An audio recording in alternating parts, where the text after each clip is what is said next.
Yeonwoo's entire body was pierced by the tentacles of the huge monster like needles. It was painful, but the teenager did not care. Tears stood in his eyes because he had not expected it to end this way. He felt that he had already been swallowed up, but Yeonwoo was still conscious. Suddenly, someone called out to the monster and thus brought the teenager back to his senses and consciousness. It was Kang Ji-hoon, running to Yeonwoo and the monster and shouting for the teenager not to give up.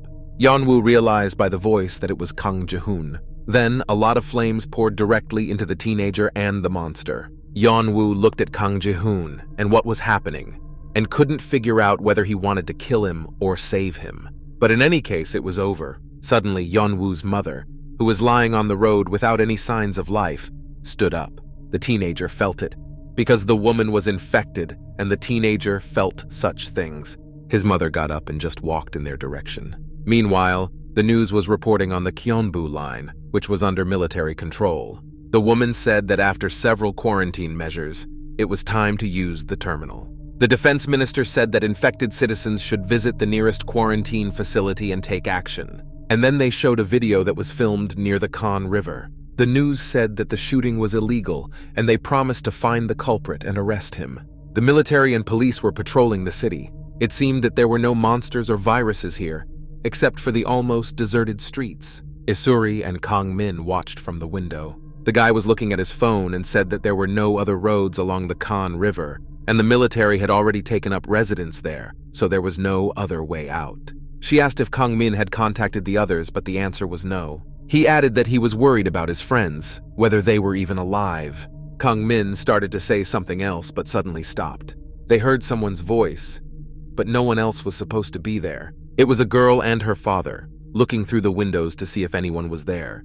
They turned the corner and passed through the teenagers. The girl supported her father, saying that everything would be fine, and then said that she was hungry. Kang Min sat down closer to Isuri and said that they were supposed to help these people, but Isuri refused.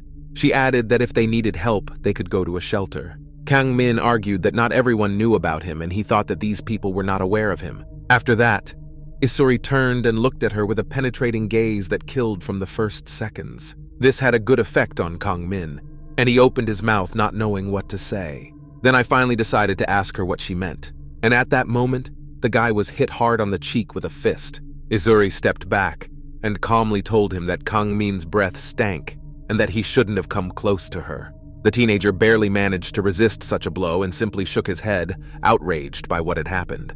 He told Isura that she had a terrible temper and started talking about what she was like in high school.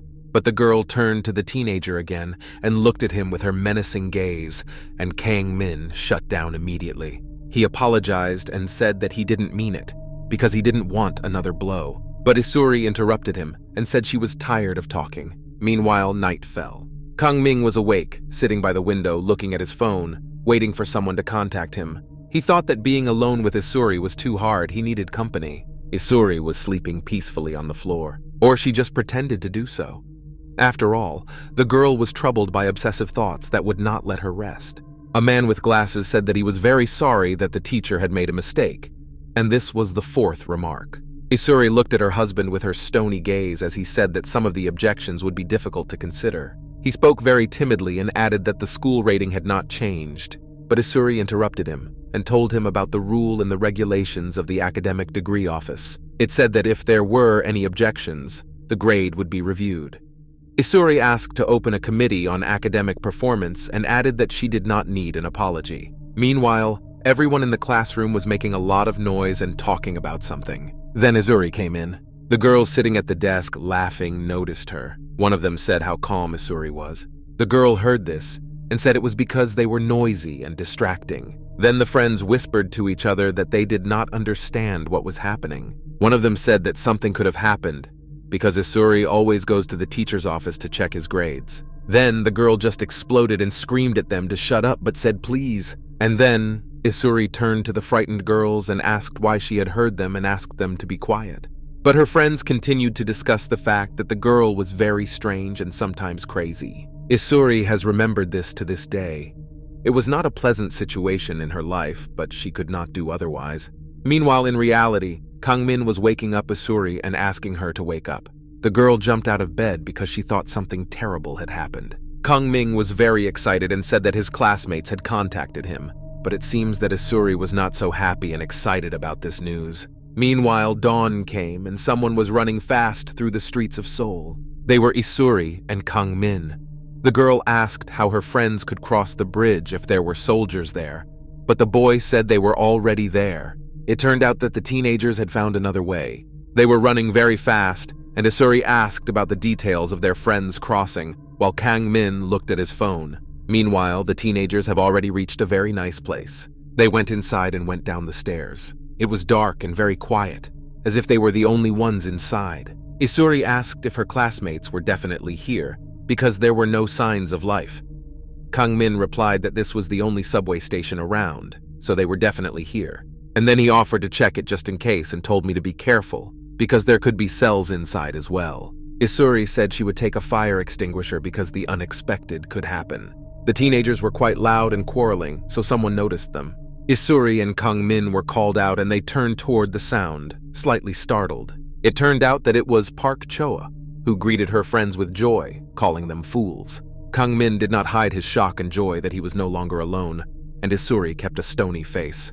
The girl seemed to sarcastically confirm the fact that they were all still alive. Seon-young replied sharply and rudely, sending the girl away, and then asked if Isuri wanted to die. Then Kang Ji-hoon came inside. He carried water in his hands and threw it to Kang-min when he saw his friend. That was the greeting. The teenager immediately realized that something was wrong and asked what had happened in Kang Ji-hoon. Isuri added her own questions about where the others were and singled out Lee Yeon-woo. Kang Ji-hoon stopped, but stood with his back turned and remained silent for a while. And then, the teenager abruptly exploded and threw his bottle on the floor, swearing loudly. Sung-yeon screamed and called him a bastard for doing this. Isuri did not react in any way. It seems that her ability to keep a straight face was a very well-honed skill. After a pause, Kang Ji-hoon said that the bastard Yeon-woo was alive. And then he added that if everyone was gathered and they had to go home. After that, Kang Ji-hoon returned and told the newcomers that he was going to finish off Lee Yeon-woo. Meanwhile, events moved back in time when Yeon-woo merged with a monster and did a lot of damage. Kang Ji-hoon tried to save his friend and burn the monster that was consuming him. But Yeon-woo's mother suddenly stood up and headed toward the teenager. The guy felt it because the woman was infected and they developed a connection. When Yeon-woo saw his mother, he seemed to sober up. His eyes opened sharply in shock. Kang Ji-hoon continued to burn the giant monster and did not notice that the teenager's mother was coming up behind him. He was not afraid. He just did what he had to do because he wanted to help his friend. At first, the monster seemed to not even react and let itself be killed. But then, as if something changed in his behavior, the monster's mouth began to open wider. Then the teenager got scared because he realized he was in danger. The monster attacked him, growling loudly and pouncing on the teenager. Park Choa suddenly came to his aid. She quickly pushed the teenager away. The teenagers flew to the side because the girl pushed him hard to save him. They fell to the ground together, but Kang Ji-hoon was rescued. The guy was loudly shaking his head and analyzing what had happened. Yeon-woo kept calling for his mother as if he were crazy. And then the teenager reached out from his monster prison and asked his mother if she was asleep. After that, Yeon-woo began to crawl out from under the monster and break through its cells. When his head appeared, I had goosebumps. He looked so scary. Yeon-woo asked if a miracle had happened. He thought he had killed all the monsters, but he hadn't. When he saw his mother, he was suddenly frightened. His eyes widened greatly. The teenager said it was not his mother. Yeon-woo's father tried to get out to his family, but Choi kept the man by force. Yeon-woo said it was not his fault. He added that he did not try to hide the fact that he was infected. All of his friends were screaming in fear and incomprehension of what was happening. Yeon-woo coughed as he spoke.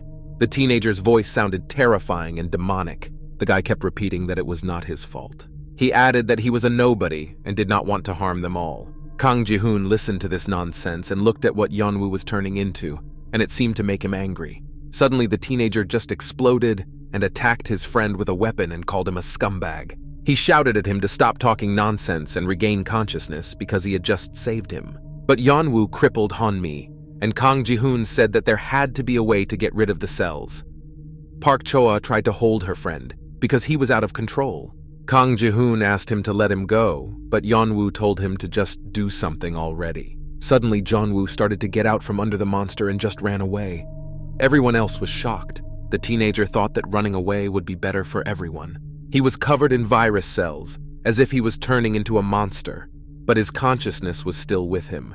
Yeon-woo consoled himself with the thought that his mother would have done the same and run away, far, far away, to a place where there were no cells, if it existed at all. Events returned to the present, and Kang Min asked Kang Ji-hoon what he meant.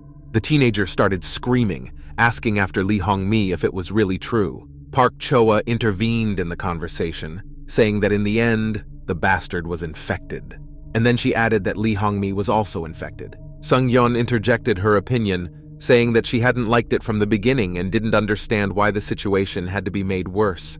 And then she was outraged that she had suffered so much with these classmates that her nerves could no longer stand it. Suddenly, Isuri interrupted Seon-young, asking what was going on. They all turned to the girl and she said that everything seemed very strange to them and called them here. And then she asked if they weren't all friends with Lee Yong-woo and Han-mi, but the teenagers denied it. And then Isuri asked if they were also infected. Seong-young interrupted, saying that was enough, and then asked if Isuri knew what they were doing with the infected. And then she screamed that she didn't see Lee Yong-woo turn into a monster. Then she added that Isuri talked to Yeon-woo the most. She spent most of her time with him, so she could have been infected. Isuri asked with a calm face what Sung-yeon was getting at. She replied that Isuri pretended not to understand, but she was defending the bastard so much that she could be up to something. And then, Sung-yeon said that Isuri and Yeon-woo were dating. The girl still held her face, even though the others were shocked. Kang Min quickly intervened, telling them to all stop, because it was not a good idea to fight with each other. Sung-yeon kept yelling that Isuri was to blame for protecting Yeon-woo.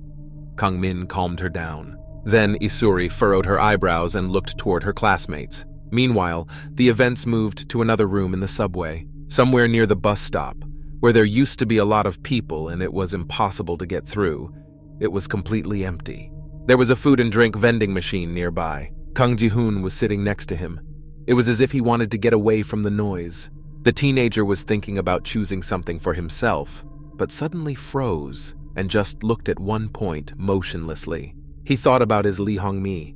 Seeing her slowly die and turn into a monster was impossible. She told her friend how much she wanted to go home to her parents, but Kang Ji-hoon lost her again. The teenager was shaking from the memories, and there was such pain inside that would not go away even with time. At that moment, Park Cho approached him, and Kang Ji-hoon immediately came to his senses. She asked why the boy was here alone if there could be cells everywhere. Kang Ji-hoon wiped his face and eyes with his sleeve and said it was not important. Park Choa understood everything herself. She was very observant of Kang Ji-hoon and understood his feelings. And then she pretended that nothing had happened and took off her briefcase, offering to share it. Kang Ji-hoon was very cold and ran away from talking, so he just stood up, turned around, and told her to do what she wanted. Park Choa swallowed her insult and asked if the teenager wanted to stay in Seoul.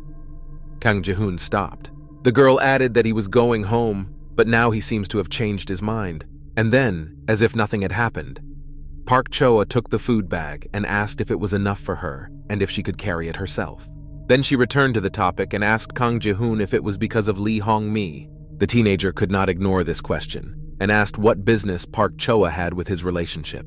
The girl agreed, saying that it did not concern her in any way. And then she asked if Kang Ji-hoon was interested, and he looked at the girl. Then he turned around and swore. Park Choa stared at his back, sending him off with a look. Meanwhile, the others were in some room arguing. Kang Min asked everyone if they had taken the most necessary things and ordered them to check everything. Isuri stood aside as if she were not with them, thinking about something of her own. The girl could not get Yeon-woo out of her mind and the information that he had become a monster. Inside her was a maelstrom of emotions of misunderstanding and worry and sadness, but she didn't show it. But most of all, she wondered why it happened, because Yeon-woo wanted to survive. Meanwhile, Kang Min was asking Seon-young about Soyon, since she and the others were not with them. The girl tried to contact her, and then looked at Kang Min and seemed to be considering something. And then she asked if he liked Soyon. He asked if she really wanted to talk about it now. Then Seong-young began to tell us about Park Seo-young. It turned out that the girl had been running after her at first, like everyone else, but then its speed slowed down, and Soyon was always looking back. After that, the girl stopped completely, and Seong-yeon asked her what she was doing and ordered her to leave quickly. Kang Min asked if Park Seo-young had really just decided to stop. It wasn't like her. Isuri exhaled tiredly and then continued her story. It turned out that Seo-young stayed with Park Min. The teenager sat twisted on the road, whimpering and screaming in pain. Soyon noticed that he was infected and told him about it. But she did not move away from the teenager, even though she was not wearing a protective suit. Park Min shouted that there was a way out and a way to survive. Soyon did not understand what he was talking about and just stood there in a shocked stupor. Park Min ordered his pocket to be checked, and very quickly. Meanwhile, the events moved to a completely different location, where military helicopters were flying.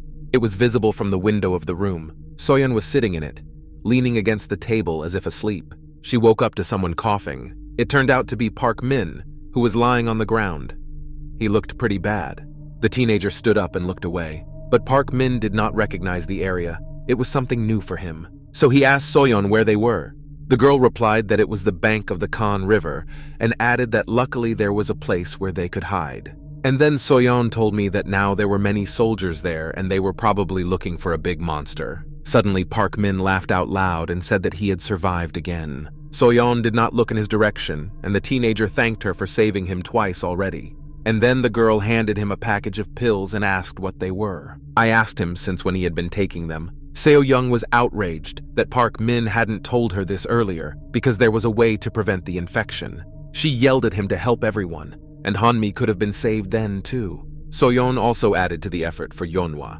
He needed help the most. The girl was screaming and angry, demanding to know the answer to her question. Park Min said that it was So-young who gave him the medicine and that he did not ask for help at all. And then he asked if the girl had decided to come and help him. Park Min leaned in very close to Seo-young, his eyes and gaze looking crazed.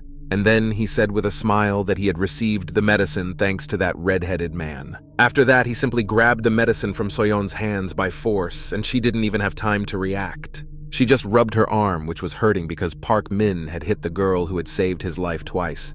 The teenager laughed again, saying that in any case, he was alive again. Suddenly, he wasn't having so much fun anymore when he noticed something. It turned out that the package of pills was empty, and he did not feel it right away. Soyeon realized what had happened when Park Min looked at her with a surprised look and asked if the medicine was taken because of her help. And then Soyeon added that she had the medicine. Park Min attacked her to give them to him. Luckily, a homeless man, Choi, walked into the room. He caught them insulting Park Min and twisting Seo-young. At first, Choi was happy that the teenager had woken up, but then he changed his tone and ordered him to take his hands off Seo-young. Yeonwoo's father came inside and suggested that Park Min tone it down a bit. He added that there were too many soldiers so they could be heard. Park Min looked at the man silently but obeyed. They were holding guns, so the teenager was at a complete disadvantage. Then the teen whispered to Soyeon that she should have realized she was playing with fire, but the girl held her ground and asked if she should have asked him directly. Park Min said that she was annoying him. Choi interrupted the conversation and asked what the two were whispering about. And then he said that they checked the area around and looked away. Choi continued that they did not find their friends, only their cap, which was held by Yeonwoo's father. This is the only thing left of his son.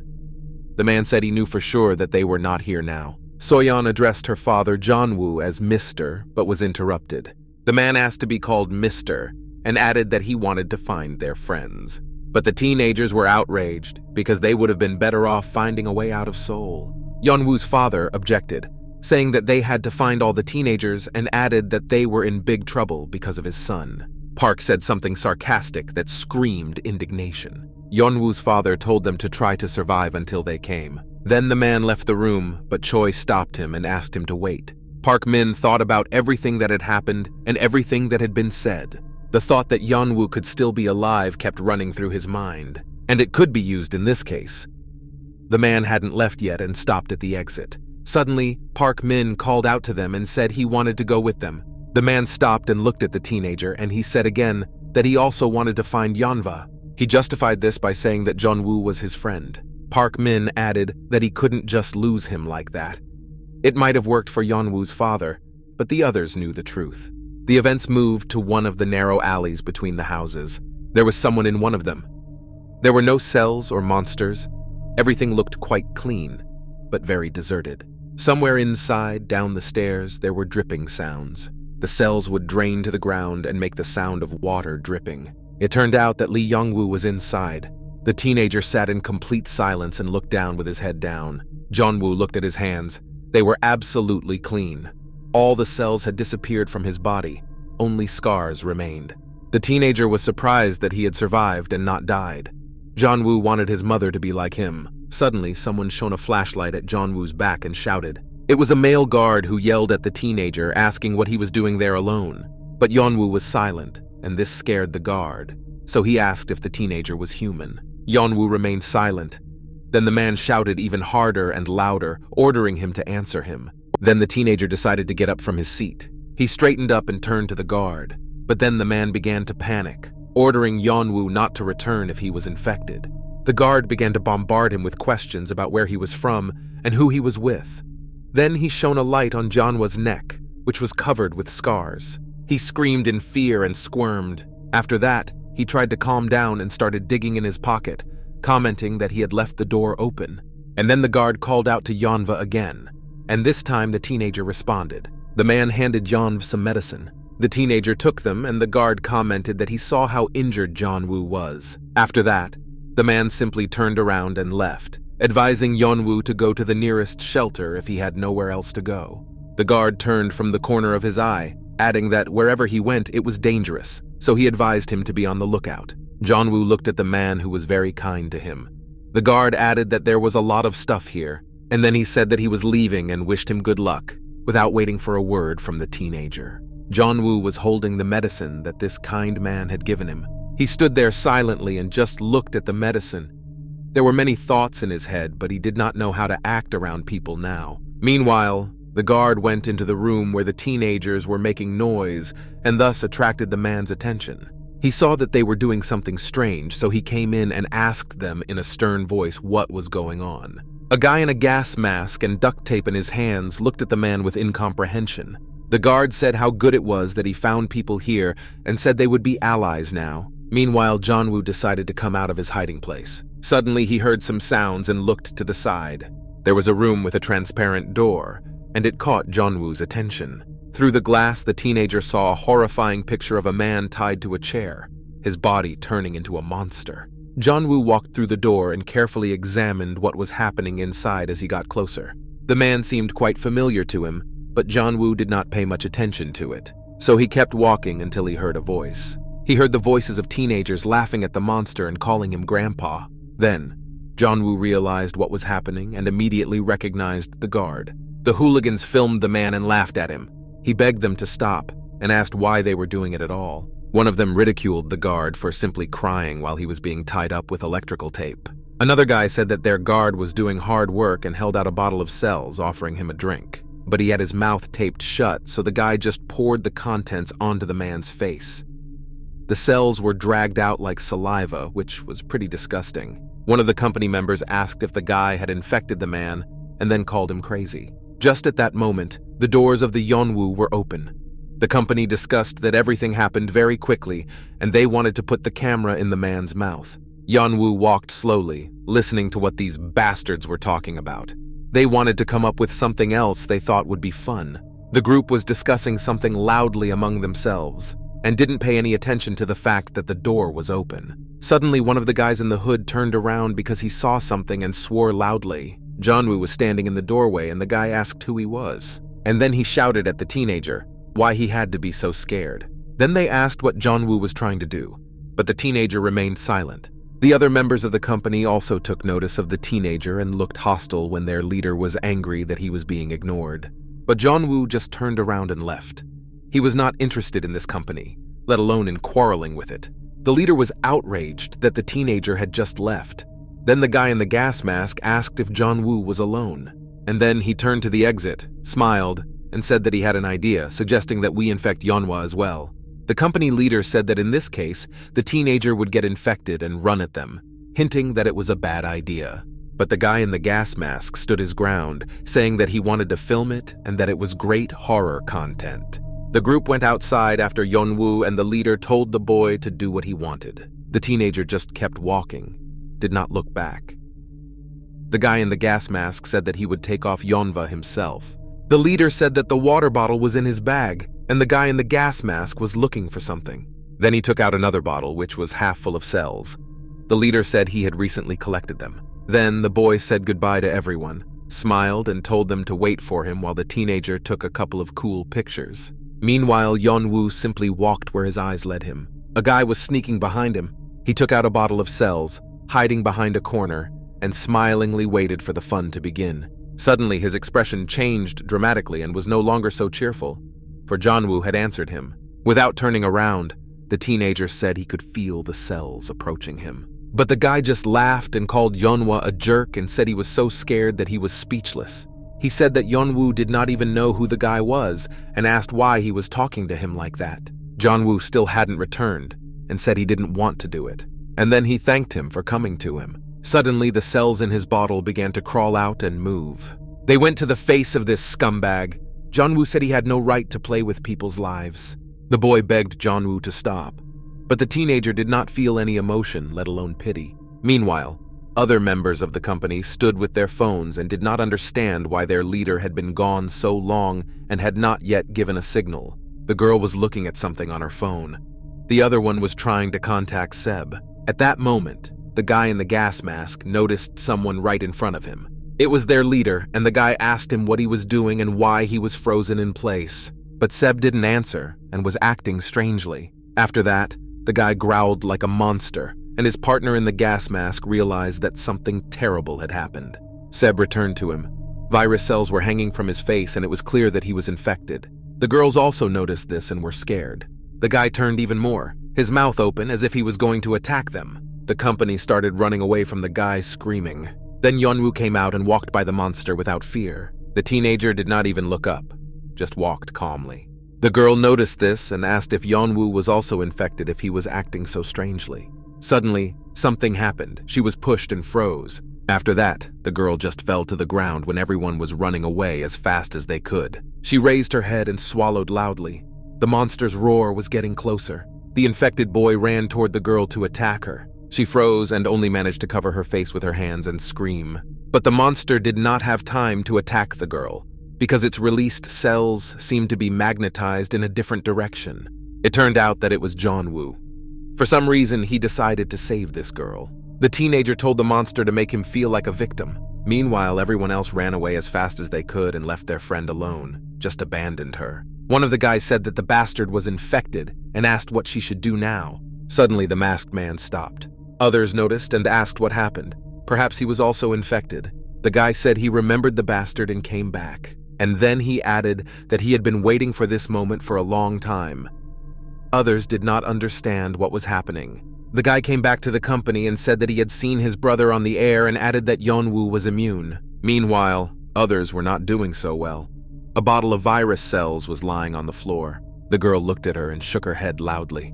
Cold sweat ran down her face. Then she looked at the leader lying on the ground. Then her eyes fell on the culprit of their situation. Lee Yeon-woo looked down on the girl but did not show his emotions. The girl started crawling away and screaming that he would kill her and threatened that he shouldn't touch her. But Yeonwoo did not listen to the girl. He acted as if she was not there, and then he came very close to her face.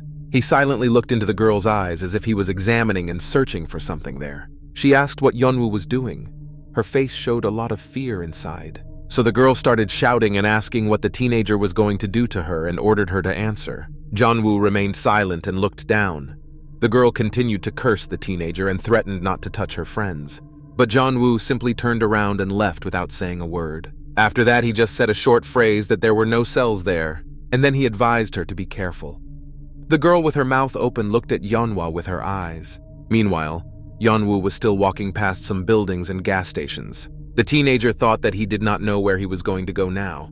All the way he had traveled made absolutely no sense. Yeonwoo realized that he had no reason to live on. He did not know what to do next. The teenager could think of nothing else but his mother. Her image was in his head. She was always so kind and sensitive to him. His mother gave him a gift to make him feel comfortable in Seoul.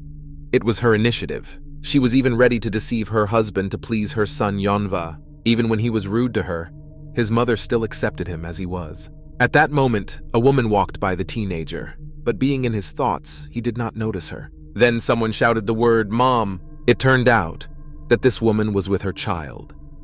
She told her that she was hungry and asked when their dad was coming. The woman hugged her child and reassured him that his father would be back soon.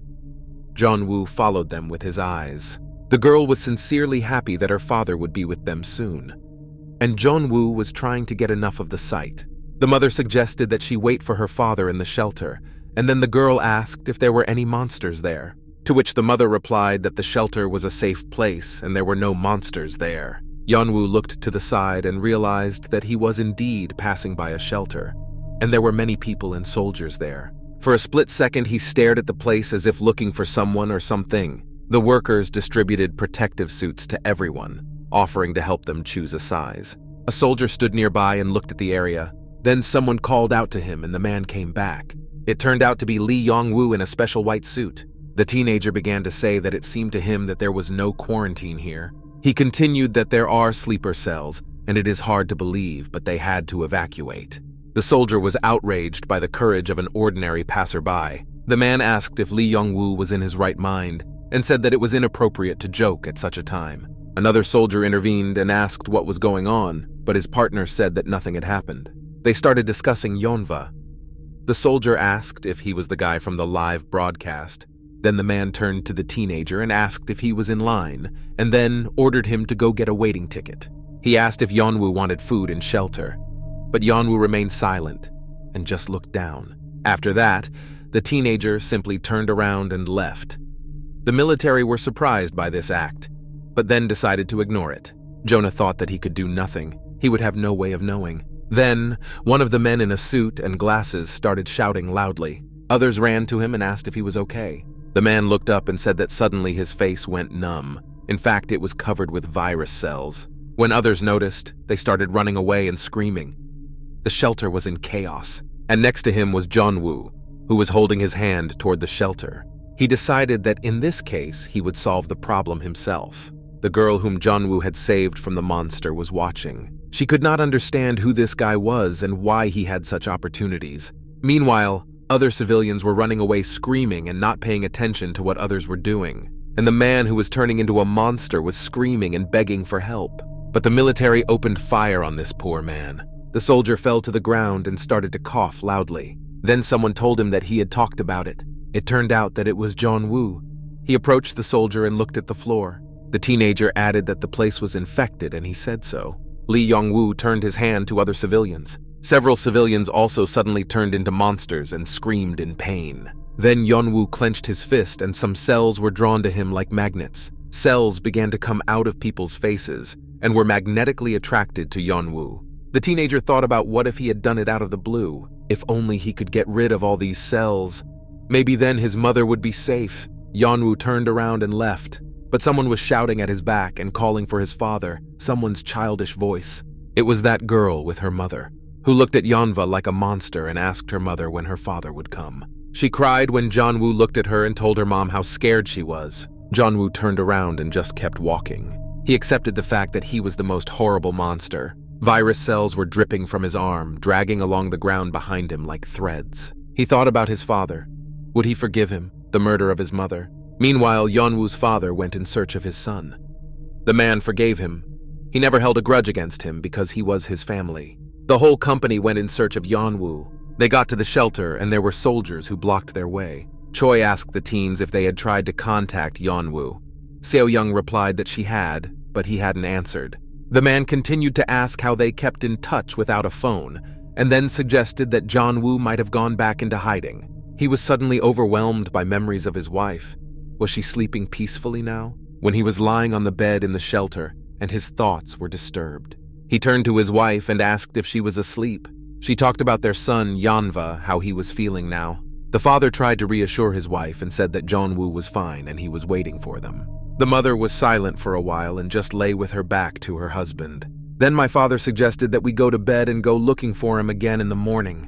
But then my mother started talking and her tone screamed desperation. She said that if she was wrong and it was not like that, the woman would be very upset. Yeon-woo's mother was tired of the search and the silence from Yeon-woo. Her heart seemed to be unable to bear the experience any longer. She added that she didn't care if it was all a mistake. She would definitely protect Yeonwoo. She will not betray him even at the cost of her life and for no money. He is her son. The woman added that Yeon-woo was the most precious thing she had. She then asked her father to promise that even if one of us made a mistake, they had to protect Yeon-woo. Meanwhile, The company had already reached the shelter and was actively asking passers-by about Yeonwoo. The father described his son's features and appearance. In his mind, he promised his wife to do everything to the best of his ability. The soldier asked his partner if he had seen one, but the answer was unsatisfactory. The man thought that he had no right to leave his son in such a hell, no matter who he was. Then the military began to ask for more information about Lee Yeon-woo and his last whereabouts. The rest of the company was hiding around the corner, and Choi suggested that they all wait in place. Park Min was the last to stand. He didn't show much initiative and looked like a parasite. Suddenly, the guy turned to Park Seo-young and asked her to wait a bit. The girl turned around, and at that moment the teenager just threw her against the wall like some kind of animal, and Soyon hit her head. He grabbed her by the collar, and looking around demanded to find a cure for him. But Park Seo-young held her own and asked with a stony face what Park Min meant. The guy was confused because he expected the girl to be afraid of him and give him everything quickly. Soyon bombarded him with questions about why he was looking for Yeonwoo and why he suddenly wanted to help him. But Park Min just laughed when she called him shameless. And then he looked up and asked with a serious face if So-young thought she could make a difference by helping others, and reminded her that she had also left Yeonwoo at that time. Park Min added that Seo-young was the one who dumped this guy, just betrayed along with them. Then Choi came to them and shouted for them to keep up and follow him. They had to end the conversation, there was no other choice. As Park Min was leaving, he told Seo-young to stop pretending that she was good and innocent. And then he ordered me to give him the medicine while he was being nice, and emphasized that this was the last warning. Park Min approached Choi and asked the homeless man if they had been fighting again, but the teenager denied it. Soyon stood in a stupor from all these words that were said to her. She didn't agree with everything she was told, but she knew in her heart that she couldn't escape the truth. Meanwhile, Yeon-woo's father's circumstances were no better. Choi came up to him and told him to go to the shelter because the teenager was not far away. The homeless man agreed to go and added that they had to find his son. He also recommended hiding the weapons. The man asked Choi if he was sure he was okay, but the homeless man replied aggressively that his father was up to no good again and added that they had to find Yeon-woo now. The teenager's father froze for a second and seemed to be thinking about something. Then he suddenly asked Choi if he missed his family, but the homeless man remained silent. And then the man apologized if it was off topic, but added that they could find his family if they had one. But Choi again responded aggressively and ordered him to stop talking nonsense. The homeless man did not even turn to the man, he just kept walking. After a short pause, Choi said that it was not the right time and they had other things to think about. They approached the shelter further and there was complete chaos. Everyone was screaming and rushing around. One of the military said that a new outbreak of infection had begun. A lot of special vehicles actually arrived at the shelter and took people out. And there were a lot of bodies on the floor. Their special difference was that they were infected but already dead. The military and rescuers were also standing nearby, and they were all talking on the radio in one voice about people suddenly becoming infected. There were also a lot of people standing there. One of the soldiers told me not to be so afraid because the results will be after the investigation. Then Yeon-woo's out-of-breath father ran toward them. He was screaming loudly and hurrying, trying to describe his son. For some reason, he thought they had definitely seen him. Soyon stood behind and looked off to the side, listening intently to what people were saying. Civilians were huddled together, and a medic approached them and offered his help. Behind Park So-young, people were talking about the military having already gathered and why they hadn't stopped him. At these words, the girl turned and listened carefully. The little girl was talking about her brother, who had stretched out his hand and started screaming. The mother told her daughter to stop talking nonsense and not to complicate the situation. The girl showed how her hand was raised. Suddenly, Park Seo-young turned to the little child. She asked me in a sweet voice to tell her about that brother and which way he went. Meanwhile, Yeon-woo got into some trouble again. A group of teenagers stood next to him, laughing and seemingly aggressive toward Yeonwoo. One of the gang leaders in a pink jacket asked the others if they thought the teenager was joking with them. Another member of the gang said that the bastard Yeon-woo just decided to infect them himself, and that was it. Then a guy wearing a gas mask interrupted the conversation and shouted that it was the same immune scumbag on the air and ordered them to be careful. But others just laughed, saying that this could not be possible. Suddenly, Yeon-woo spoke after a long silence. He said that the gang was so pathetic it was funny. He went on to say that if the gang was not infected, he would not touch them and ordered them to leave. Yeon-woo said he was giving them a chance to leave. The company looked at him in silence and listened. Then one of them just laughed. After that, the gang leader simply kicked Yeonwoo and threw him back. Yeon-woo fell to the floor and hit the wall. The leader told him that he had attacked the wrong people. The teenager started to get up, and the guy laughed and asked if he should hit him again. The gang leader sat down with Yeon-woo and laughed at the fact that he was immune, saying it was all a fairy tale. Then, the boy decided to hit the teenager again and asked if he was immune to punches. But the teenager grabbed him sharply by the arm. And then Yeon-woo looked up and said that he did not know about this immunity, and then apologized. The teenager continued that his body had many cells. The leader's eyes widened dramatically, and his self-confidence disappeared. At that moment, a lot of cells came out of Yeon-woo's hands and hit him in the face. The boy silently and emotionlessly watched the previously smug, arrogant guy screaming in fear. After that, Yeon-woo simply stood up and turned around to leave. The other gang members ran away and screamed.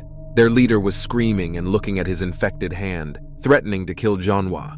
But he did not realize that he was already a corpse. The teenager stood still and remained silent, listening to the threats in his direction. Out of the corner of his eye, he saw this bastard fall to the ground and hold his infected hand, and the virus had already spread to the other one. Yeon-woo said without looking at the boy that he was now infected. Then he put his hand out to finish the job. Suddenly, someone shouted in his direction, and this familiar voice made Yeonwoo stop and fall into a stupor. He turned around and saw Park Seo-young approaching him. Yeon-woo did not know how to behave or react. He just stood silently and looked at the girl who was approaching him. Park Seo-young smiled because she was sincerely happy to see him. The girl came closer and closer to Yeon-woo and did not feel any trouble. She called out to the teenager. Her voice was so pleasant, only she could speak like that. Park Seo-young attacked Yeon-woo with questions about where he was and that she had been looking for him for a long time, and so had his father. She said that everyone was looking for him. Suddenly, Park Seo-young's expression changed dramatically, and she opened her mouth wide, all because Yeon-woo just turned around and left. Soyeon tried to stop him and asked him to wait. Yeon-woo only asked why the girl was looking for him, and then he added that if they met again, would Soyeon really think that he would follow her again? After that, the teenager asked her to leave, saying that he could not go with them. Park Seo-young did not understand what was happening and asked for an explanation. Yeon-woo then asked if she wanted to save her friends. The teenager then said that they couldn't be together, it wouldn't work out, and he wasn't going to go home. Yeon-woo went on to say that he now knew for sure that he was no longer human, and he only wished Park Seo-young to take care of himself. And then he added that the two of them were just classmates, and they are not even close friends. After these words, Soyeon's face showed shock and disappointment. After that, she only asked if Yeon-woo really thought so. She turned away and put her head down. She was so offended. She felt betrayed. And then after a short silence, she began to say that she thought differently, pausing between words and choosing her words. In the end, Park Seo-young said she thought they were friends, and then she repeated it again, but more confidently and louder. Meanwhile, that bastard was lying on the floor, smug and screaming in pain of transformation. He lifted his face, which was covered in virus cells, and began to stand up. Park Seo-young saw this and was just shocked, stood in a stupor and did not know what to do. Yeon-woo noticed this, and he came back to find a terrible scene. This monster just jumped on Soyeon, and she didn't know what to do because it all happened so fast. Suddenly, the monster stopped and just froze in place. Its virus cells were magnetized back. Yeon-woo stood behind him and held the monster back with his hand, loudly swearing. Soyeon flew down to the ground, shocked by what had just happened. She watched as Yeon-woo held this monster of a guy, and he yelled at him and called him a bastard. The teenager looked at Soyeon, at the way she reacted. Tears were streaming down the monster's face. He was shaking and screaming. After that, he called Yeonwoo a monster. The teenager was furious at these words and clutched his hand. It meant only one thing. The monster screamed in pain, but managed to pretend that Yeon-woo had killed his friends. He repeated it again, and then simply fell to the floor towards the frightened Soyeon, who covered her mouth in fear. The boy's body was sprawled on the floor along with the cells of the dead virus. Now this monster was no longer a threat. Yeon-woo held his hand and laughed out loud as he looked at the monster. Soyeon was also breathing loudly and covering herself with her hands, showing that she was afraid. Then the teenager looked at her. They met each other's eyes, and while Yeon-woo was calm and focused, So-young's eyes were screaming with fear. Virus cells dripped from Yeon-woo's hand like water. The girl tried to tell him something. The teenager looked at his hand, which was covered with cells. At that moment, Park Min ran to them and shouted to the teenagers if they were okay. As he approached, his face gradually changed and became less cheerful. Yeon-woo told So-young that he now understood everything, but the girl did not understand anything and just looked at her friend. He added that he understood why they could not leave together. Park Min ran to them and yelled at Yeon-woo, but when he saw what was lying on the ground, he abruptly stopped talking and stiffened. He saw the body of a monster of a boy lying without signs of life. Then, Lee Yong-woo called out to Park Min, but his tone was not sweet or pleasant. He looked into the eyes of his enemy and said that if they met again, Yeon-woo would finish the bastard.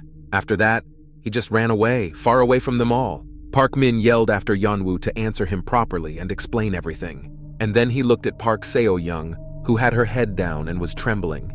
Park Min watched where Yeon-woo was going and gasped loudly, analyzing what had just happened. He thought about how he knew that this bastard Yeon-woo could also activate the cells. If there were dormant cells, he could finish off anyone he met, just like Lee Tian. Park Min didn't understand how Yeon-woo could have become like this, but he knew for sure that the teenager was getting stronger. Meanwhile, Yeon-woo ran wherever his eyes were. He didn't care where he went, just as long as he got away from everyone. Due to inattention, the teenager reached a dead end. He stopped and leaned against the wall, swallowing loudly and analyzing who he was trying to escape from. Yeon-woo remembered So-young, her frightened look and her question about whether the teenager was okay. He was angry at himself. He was angry at who he had become and the pain he was causing his loved ones. Yeon-woo did not want to live like this, but he could not do otherwise. The guy realized that he was a monster now, and it was easier to never contact anyone again. Otherwise, he will regret it later, and this feeling destroys him. At that moment, he heard some footsteps and then a whistle. After that, someone simply attacked Yeonwoo and hit him on the head. And then other hooligans joined in, and now the teenager had to fight them all off. Someone yelled at him and called him a scumbag for touching their brothers. He looked at these guys standing over his head and laughing. They wanted to hear something from Yeon-woo, but he could not speak. Suddenly, someone he knew called out to the teenager, saying that they had seen each other again. It was the girl that Yeon-woo had saved. She waved to him, saying that they were her friends, and they would punish him a little bit and then stop. Yeon-woo continued to be silent, only looking at the girl with a slanting gaze. Then she changed her expression and called him a bastard. Meanwhile, the events moved to an abandoned room where there was no one. Lee Young-woo was sitting on a chair, tied up and beaten. He was shaking from side to side. It looked like he had lost consciousness and was just coming to. He looked to the side to survey the area, as he did not understand how he had ended up here. Yeon-woo heard someone discussing what to do with him. He then looked at the group, which was fighting with each other and discussing something loudly. She felt Yeon-woo's gaze on her and looked back. The teenager was sitting on a chair and trying to get out, even though his hands were tied. Then a gang of hooligans called him out. They approached him, turned on their phones, and started filming. Someone suggested feeding Yeonwoo to the dogs. One of them took out Lee Young-woo's school ID and began to read information about him out loud. This guy scratched his ear and laughed that Yeon-woo was so young, telling him to call him bro because they were all brothers. Yeon-woo was silent and just looked at his offenders. The guy asked where he might have heard about it, but he couldn't remember and simply threw the teenager's document away. Then he put on a gas mask and asked his partners if they had heard anything about Yeonwoo. It seemed like he was acting out a skit. His partner asked him why he thought he knew Lee Yong-woo and ordered him to stop with this clowning around. The guy in the gas mask was ordered to do what they planned, to fight Yeon-woo. He was afraid that the teenager could be contagious. Yeon-woo thanked him and said that he would not feel guilty if he infected them. The guy in the gas mask complained that Yeon-woo was at it again, and his partner was indignant, saying that he was very tired and wanted to sleep.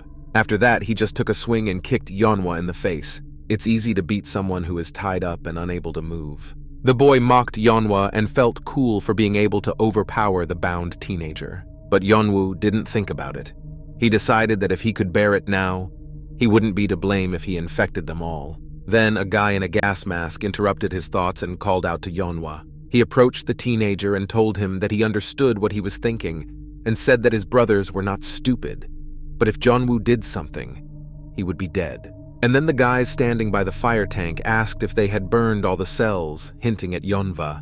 The guy in the gas mask continued that everyone here wanted to survive, and the teenager understood this well. He added that his brothers were not idiots who could be intimidated by fairy tales.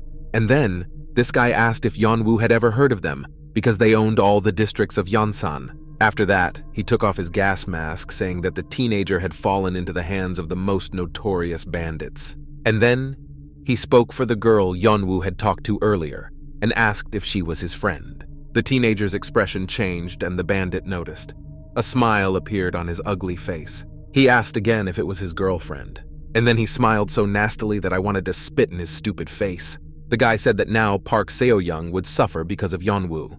The girl was indeed surrounded by guys who were laughing and calling her cute.